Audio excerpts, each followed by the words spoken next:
Hey guys, welcome back. I have here on screen a machine. I have a virtual machine, and let us just say it is going to play the role of our production server that we're going to be publishing our .NET Core application to. Now, just for full disclosure, this virtual machine is actually in the Azure. It's in my cloud account, but once again, it's the same dynamic. It doesn't really matter where the server is. It's just a matter of getting it outfitted with what you need for hosting a .NET Core application. So the first thing that I'm going to get is Iis installed. So we have to have this application or this web server application called Iis, or Internet Information Services. So if you're on a server, or even if you're on a regular machine, you can do this on a Windows 10 machine. You can go and say you want to add or remove features. Well, it's actually turn Windows features on or off, right? And then you want to enable Internet Information Services. So if you're using a Windows 10 machine and you don't have a server to at least run this experiment with, that's fine. You can go ahead and look in your Windows 10, just hit start, type in Windows features, and then it should give you the option to get to this little dialog box that allows you to enable Internet Information Services. But I'm going to go there. You notice that they're black boxes, so I'm actually going to go through that entire installation right now, but I'm going to use a server. But it's the same set of options regardless. All right. So if you're on the server and you have the server manager up for you, then you can go to add roles and features. This will bring up a wizard, which you can just go ahead and click next. And I'm just clicking next through these because these really have no bearing on what you're about to do, right? So I don't know about your configuration, but I don't need them for mine.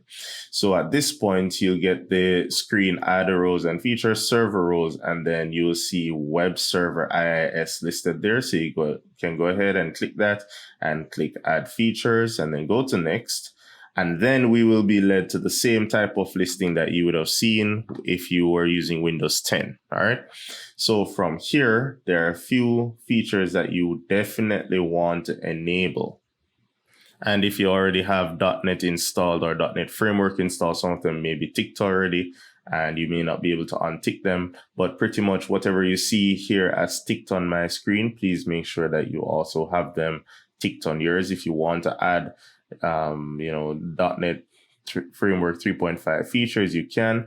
And I'm just mentioning that because, I mean, if this is the first time you're configuring the server, then you need to maybe configure it for different scenarios because not every application might be a .NET Core application. So you want to make sure that your Iis has all the modules to handle the latest as well as legacy applications. If you already have Iis, then I guess you don't have to muddy the waters by doing any of this. So you can go ahead and click next, and you click next again.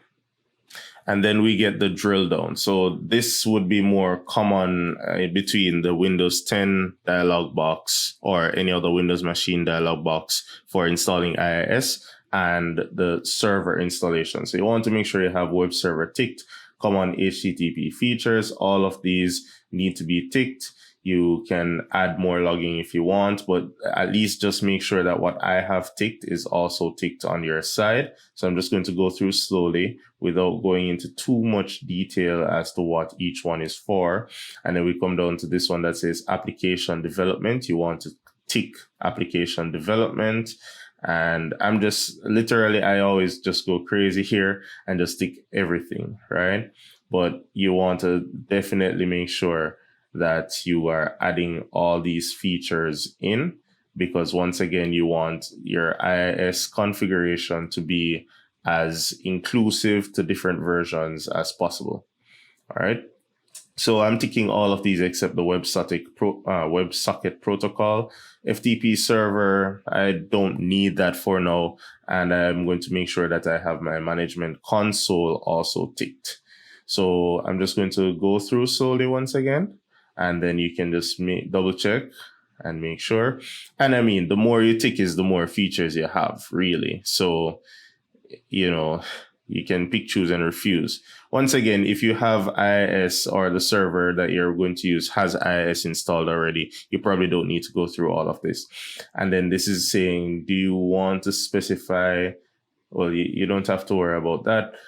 Restart, so I'll just restart automatically if necessary. Obviously, if this is your personal server, you have that leverage. If not, please consult your system administrator to make sure that you're doing this during a time when nobody's really accessing the server. And then you can go ahead and click install.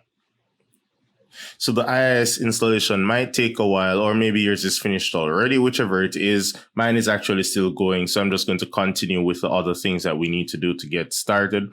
And that includes getting the hosting bundles. So this is a familiar page for us because we had to download the SDK initially. And when we started our project, we were at version 3.1. So if you've been doing the updates up until now, then you would probably be at version 3.13, or maybe a slightly higher increment from this by the time you're doing this part. It doesn't really matter though. We're just going to get the latest hosting bundles. So on this page, we're just going to pay attention to the ASP.NET Core runtime, and we're looking at the Windows and getting the hosting bundle. So we can just go ahead and click and download that hosting bundle.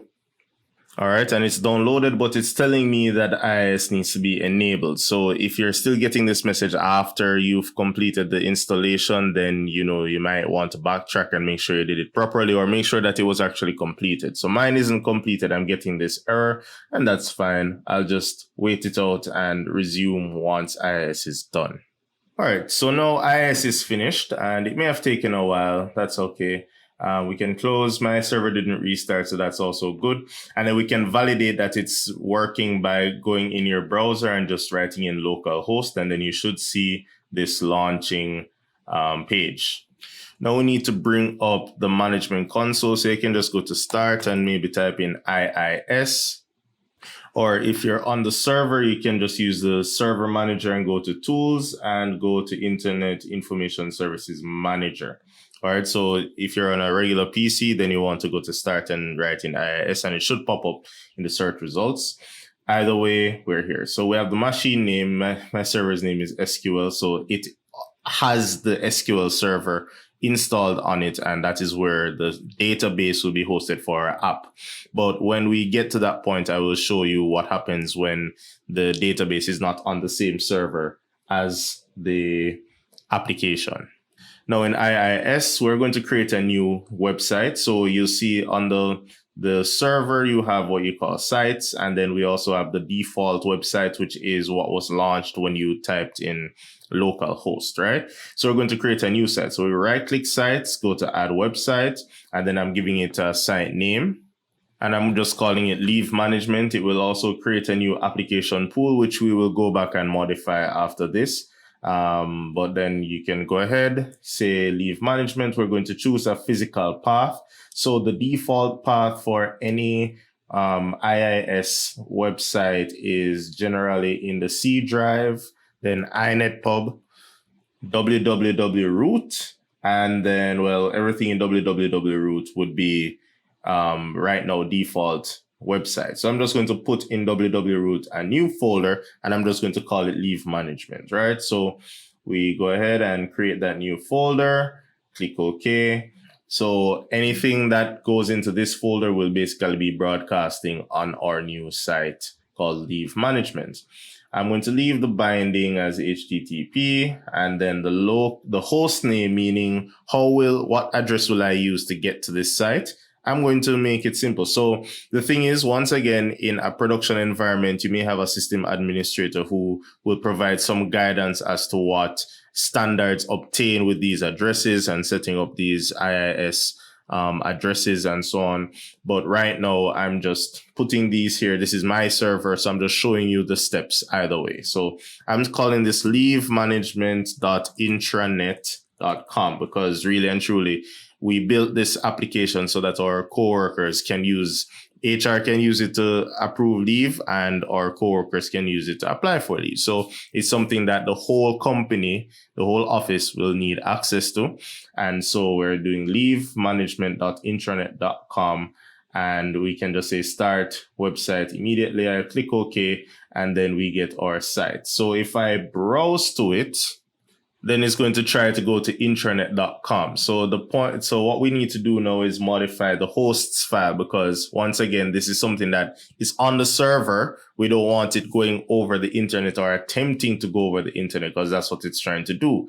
So I'm going to go into my computer, and I'm going to browse to the folder in my C drive, Windows, System32, drivers, and then etc, I guess that's short for etc. And then we're looking for this file called hosts. So this hosts file allows us to manage the server mapping. So I'm saying server mappings. If you're doing it locally, it's the same thing. So we can open this up. I'm using Notepad++, and it's best to open it up in administrator mode, because, you know, this file is very delicate. But what we're going to do is set up a local host mapping. So you see the word local host. So if you're not so familiar with servers, local host is the name that resolves to this IP, which is 127.0.0.1, right? So anytime you see this IP, it's synonymous with localhost, and localhost or this IP really mean the machine you're on. All right. So remember that when we were running our application in debug mode, you would see localhost, colon, and some port number. It's the same thing. It's saying the machine you're on, colon, some port number. All right. So our default port is port 80. We could have changed that for our new site, but I left it on port 80. And that's the default HTTP broadcasting port. So what I'm going to do is set up another localhost mapping to say that localhost, or this localhost IP address, can also associate itself with our new website, which is leavemanagement.intranet.com. All right. So if I'm on the machine and I browse to this, then it will resolve to localhost and look for the appropriate website, right? So I'm just going to save that. Once again, you have to be in admin mode. And then I'm just going to copy this and then attempt to browse to it again. And now we're seeing an error, but a far more comforting error this time. So now it's telling me that it's giving me an Iis error, which means it is indeed trying to hit the website that we just set up. So I'm going to go to that website folder, which remember is found at C, inetpub, www root, and then leave management. And then I'm just going to come here and I'm going to create a new file. So you may be restricted with some of the things you can do here. Once again, if you're administrator, you will be able to do everything I'm doing here seamlessly. Otherwise, you may want to create the file in maybe my documents and then copy it over. But I'm just going to put an index.html file here, and it's still a text document. I need to make sure that the extension says .html. So I'm just going to click the file, go to view, file name extensions. There we go. And take off the txt because I definitely want it to be an HTML file. And most servers, most if not all servers, look for index. That's the first page they look for, right? So I'm just going to modify this index page and I'm just going to say hello Iis. All right, just to prove that it's actually working. So when I refresh this, it's going to look for the index file and then it's going to show me hello Iis. So we just set up our first web server in case, you know, this is your first time. I hope you're enjoying this exercise. Now, one more thing I'm going to do, or well, we have two more very important things to do. We're going to change our application pool. So I'm going to go back to the manager. I'm going to go to the application pools and then we'll see the leave management application pool that we just set up. Click it, go to advanced settings, well, basic settings. And then I'm going to change this from .NET CLR to no managed code. All right. And then I click OK. And then if you want, you can recycle. I think you would have stopped and started either way, but it will show you how many applications are running and all that you need to know. If you click out and click back in, then you should see one. It means that we have one website or one web application running on that pool. So pools are like containers that allow you to separate your websites. And as you see, you can separate .NET 2 applications from .NET 4.5 applications from, you know, the default app pool, which comes with the default website. And then we introduce a new site. So we get this one, but this one needs to be no managed code because it is going to be hosting our .NET Core application. So that's the first of the two things we have left to do. The next thing we have left to do is to finish up our installation of our runtime. So I'm just going to go back to my folder, get my runtime. And then we see a different message where it says, please restart after the installation completes. All right, that's fine. And so we can just agree to the terms and go ahead and install. All right, so this installation didn't take much longer, or it was a much shorter installation than the Iis one. But once that is done, we can just go ahead and refresh our site just to make sure we're still hitting the file and we have no errors. So in the next video, we're going to look at the actual publishing of our files from Visual Studio and moving them over to the server.